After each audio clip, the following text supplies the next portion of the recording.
माला क्यों लाए? पंडित जी आप गाय का पैर क्यों छूते हैं? एक गाय हमारी धर्म माँ है। अच्छा गाय धर्म माँ है कि हाँ कह के शास्त्र में लिखा है कि माता को प्रणाम करो पिता को प्रणाम न करो। अरे भाई वेद कहता है मातृदेवो भव पितृदेवो भव। वेद भी कहता है मातृदेवो माता देवता हो पिता भी देवता होता है। अब कौन सा शास्त्र कहता है कि माता को प्रणाम करो पिता को प्रणाम न करो? अरे आज पिता का प्रणाम कर लिया तो क्या बुरा? तो महाराजा बड़े प्रसन्न हुए उनके उत्तर से। जो कोषाध्यक्ष थे कोषाध्यक्ष से कहा पंडित जी को लाओ 10 मुद्रा और दो। अब पंडित जी 10 मुद्रा और पाए, रोज तो एक मुद्रा मिलती थी। प्रसन्न हुए कहे चलो भगवान ने प्राण बचा लिया आज हमारा। कहे अरे जैसे वो राजा पंडित जी की बात से संतुष्ट हो गया, आखिर वो तो है ही था तो गोवंश ही। कृष्ण ने गोवंश की हत्या की इसलिए इसको गोवंश का गोवध का दोष लगता है। जो इस प्रकार से कहा तो कहने लगे कि अब क्या किया जाए, इसके लिए क्या करें? कहें कि एक काम करो भगवान कृष्ण से इनसे कहो कि ये जाकर के 60 तीर्थों में स्नान करें और 60 तीर्थों में स्नान करके आवे, आकर के फिर बढ़िया चकाचक भंडारा कर दें, फिर से हमारी बिरादरी में शामिल हो जाएंगे। देखिए जो सामाजिक दंड है, सामाजिक दंड से भी हमारे समाज की व्यवस्था थी।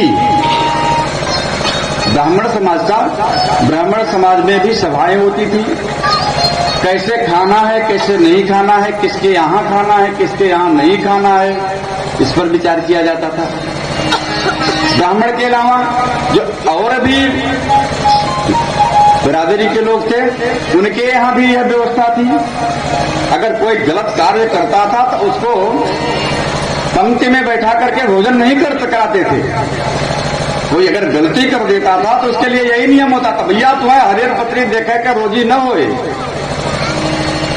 इससे होता क्या था कि समाज एक नियम में बंधा रहता था, समाज में सबको एक दूसरे का सम्मान करना रहता था और डर बनी रहती थी समाज में कि हमसे अगर गलती होगी तो हमको इसका दंड मिलेगा। अब आज क्या हुआ? अरे ये तो रूढ़िवादिता है। रूढ़िवादिता के चक्कर में जो हमारा संस्कार है वह संस्कार हमारा बिगड़ गया। रूढ़िवादिता के चक्कर में ज्यादा पढ़े लिखे लोग हो गए हैं, इसलिए यह रूढ़िवादी विचार हो गया। खाने पीने का उठने बैठने का कोई सभ्यता कोई गुण नहीं रह गया। अब तो बफर सिस्टम होगा, जैसे गाय भैंस बैल खड़े होकर के खाते हैं वही सिस्टम, खड़े खड़े खाओ। नहीं तो पहले क्या होता था? पहले पंक्ति लगती थी, सबके सामने पत्तल लगाई जाती थी, भोजन प्रसाद लगाया जाता था, प्रेम से परोस करके खिलाया जाता था। बफर लग गया तो पंडित जी ही नहीं जानेंगे कि हमारे यहाँ कौन आया खाने, कौन आया नहीं खाने। हमारे यहाँ कौन खाने आया कौन नहीं आया इसका भी पता नहीं चलता था। पहले क्या होता था कि एक दूसरे से लोग इसी से जुड़ते थे, हम एक दूसरे से इससे भी जुड़ते थे।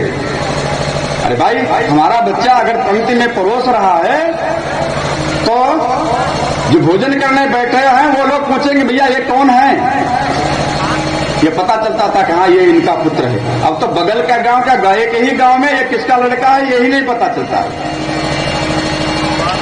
हाँ वो दुष्ट हो तो भले पता चल जाए ये फलाने लड़का है, अगर अच्छा है तो ये नहीं पता चलता। तो ये सब हमारे जो नियम संस्कार इत्यादि बनाए गए थे इसके सब एक बड़ा गूढ़ रहस्य है। सब ऐसे नहीं बनाए गए थे। जो सामाजिक दंड है, सामाजिक दंड के द्वारा समाज का निर्माण किया जाता था। और सामाजिक दंड जब समाप्त हो गया, समाज स्वच्छंद हो गया। अब चाहे कोई कत्ल कर दे चाहे जो कर दे, कल से भी आज ही कर दे, आज ही तो आ जाए तो उसको और सम्मान पूर्वक भोजन करवाते हैं लोग, उसमें जो अपनी प्रतिष्ठा समझते हैं लोग। पहले ऐसा होता था, लोग अगर कोई गलत कार्य कर देता था उसको समाज से बहिष्कृत कर दिया जाता था, वो समाज के डर से गलत कार्य नहीं करता था। आज समाज विहीन हो गया, हमारा समाज विहीन हो गया, समाज शासन विहीन हो जाने के कारण इस तमाम भ्रांतियां हैं। कथा से तो हमको यही सब समझने की आवश्यकता है। कथा हमको सुधार कर सकती है, हमारे पुराने नियम पर फिर से हमको वापस ले आ सकती है। खड़े खड़े भोजन नहीं करना चाहिए, जो मूर्खता का लक्षण बताएगा कि खादन्न कक्षामि हसन्न जल्पे गतम न सोचामि तीर्थम न मन्ये द्वाभ्याम तृतीयो न भवामि राजन किम कारणम भोज भवामि मूर्खः। एक दिन भोजराज अपने महल में गए, उनकी पत्नी दो लोगों से बात कर रही थी, अपनी सखी से बात कर रही थी, तब तक भोज पहुंच गए वहां। उनकी पत्नी कही कह रहे आइए मूर्खराज। भोज को बड़ा बुरा लगा कि मैं इसका पति हूं और ये मुझे ही मूर्खराज कहती है। तो उस दिन क्या किया, जल्दी से तैयार हो गए और आकर के सभा में बैठ गए। कोई नहीं आया था सभा में, तो सभा में कोई नहीं आया था, जो आता उसी को कहते आइए मूर्खराज। इनको अपने प्रश्न का उत्तर चाहिए था, लेकिन प्रश्न कैसे करें, राजा है तो जानकारी लेना, जानकारी के भी बहुत सारे साधन हैं। हम अपने प्रश्न का उत्तर भी ले सकते हैं और पूछे भी ना, उत्तर मिल जाए, ये भी कला होनी चाहिए। हमको जो चाहिए, हमारा जो प्रश्न है, हम प्रश्न पूछे भी ना, हमको उत्तर भी मिल जाए, ये भी एक कला है। अब राजा है, राजा सभा में बैठ गए, आइए मूर्खराज। अब जो आते सबको कहिए आइए मूर्खराज, आइए मूर्खराज, कोई कुछ नहीं बोलता। कालिदास है, कहे आइए मूर्खराज। अब इनसे कहां से है, कभी थे कहने तुरंत इन्होंने श्लोक सुनाया, खादन्न गच्छामि, मैं खाते खाते नहीं चला। पहला मूर्खता का लक्षण, खादन्न गच्छामि, मैं खाते खाते नहीं चला। खा भी रहा हूं और चल भी रहा हूं, यह मूर्खों का लक्षण है। हसन्न जल पे, अगर किसी को कष्ट इत्यादि हुआ है तो मैं बेकार का हंसा भी नहीं, इस पर झूठ मूठ हंसी नहीं की। गतम न सोचा, जो बीत गया तो बीत गया, जो बीत गया सो बीत गया, उस पर चिंता करने की बात। अरे हम उसी को लेकर के बैठे रहेंगे तो हमारी उन्नति थोड़ी होगी, हमारी तो उन्नति ही होगी। कृतम न मन्ये, जो हो गया सो हो गया। और हे भोज द्वाभ्याम तृतीयो न भवामि, जहां दो लोग बात कर रहे थे मैं वहां तीसरा भी नहीं हुआ। किम कारणम भोज भवामि मूर्खा, हे भोज मैं किस कारण से मूर्ख हो गया। भोज को अपने प्रश्न का उत्तर मिल गया कि दोनों, उनकी पत्नी अपनी सखी से बात कर रही थी, उसी समय पहुंचे थे। दो लोग बात कर रहे थे, जहां दो लोग बात कर रहे हैं वहां तीसरे को भी नहीं जाना चाहिए। अरे भाई पता नहीं क्या रहस्य की बात कर रहे हैं वो दोनों, पूछ लो उनसे मैं आऊं कि नहीं आऊं। अगर पूछ लिए तो हो सकता है कि वो आपके ठीक भैया थोड़ी देर, वो बता दिया ठीक है थोड़ी देर बाद मिल लीजिए। और नहीं तो कुछ लोगों की आदत है जहां दो लोग बात कर रहे हैं वहां जरूर पहुंच जाएंगे बिना पूछे। खैर विषय छोड़ दीजिए, नहीं तो हम विषय से ज्यादा भटक जाएंगे। बोले वृंदावन बिहारी लाल की। अब जो कहे 60 तीर्थों में जाए, जाकर के स्नान करें, स्नान करके आए, बढ़िया चकाचक भंडारा हो, फिर से बिरादरी में शामिल। भगवान कृष्ण कहने लगे अब 60 तीर्थ कहाँ कहाँ जाएंगे, कोई इससे छोटा उपाय नहीं है। अच्छा ठीक है, एक ही कुंड में 60 डुबकी लगा लो तो, और उसी में स्नान कर लो 60 डुबकी, तो उसके बाद भंडारा कर दो। लेकिन भंडारा तो करना ही पड़ेगा, बिना खिलाए पिलाए कुछ नहीं होगा। कहे ठीक है। तो वहीं भगवान ने कृष्ण वंशी से राधिका कुंड का निर्माण किया।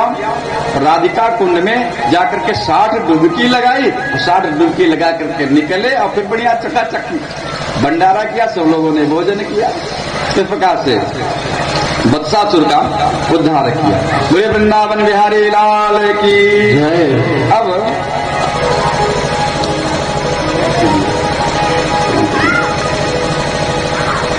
वत्सासुर के बाद आगे की कथा आती है, अगासुर इत्यादि वध की कथा आती है।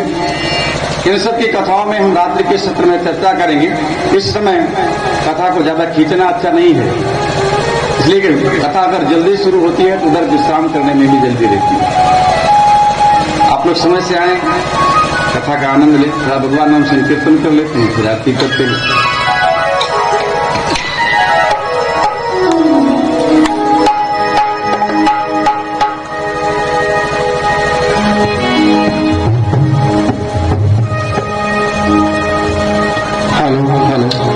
श्री राधे राधे।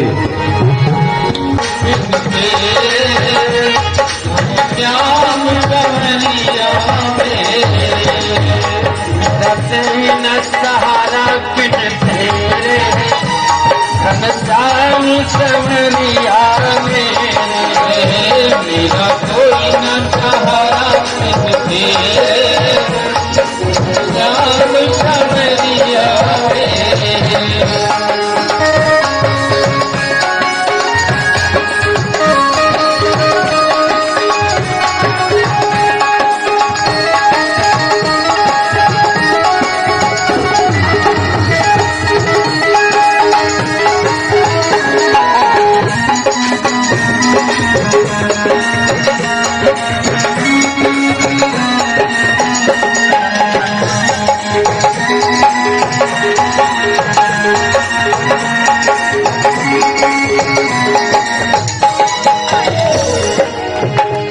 तेरे बिना मेरा कोई कहाँ है, तेरा बिना मेरा कौन यहाँ है, फिर तुम्हें छोड़कर मैं जाऊँ कहाँ।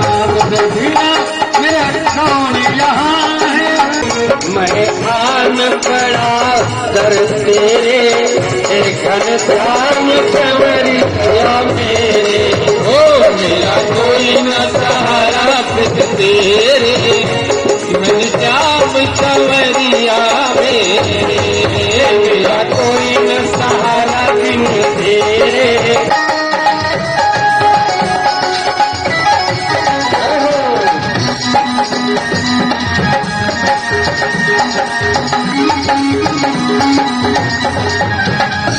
मैंने जन्म लिया जग में आया, मैंने तेरी कृपा से नर्तन पाया। मैंने जन्म लिया जग में आया, मैंने तेरी कृपा से नर्तन पाया। मैंने जन्म लिया जग में आया, मैंने तेरी कृपा से नर्तन पाया। मैंने जन्म लिया जग में आया, मैंने तेरी कृपा से नर्तन पाया। तूने किए उपकार बहुत तेरे, तूने किए उपकार बहुत तेरे, घनश्याम कंवरिया मेरे। ओ मेरा कोई न सहारा बिन तेरे, घनश्याम कंवरिया मेरे। मेरा कोई न सहारा बिन तेरे, घनश्याम कंवरिया मेरे।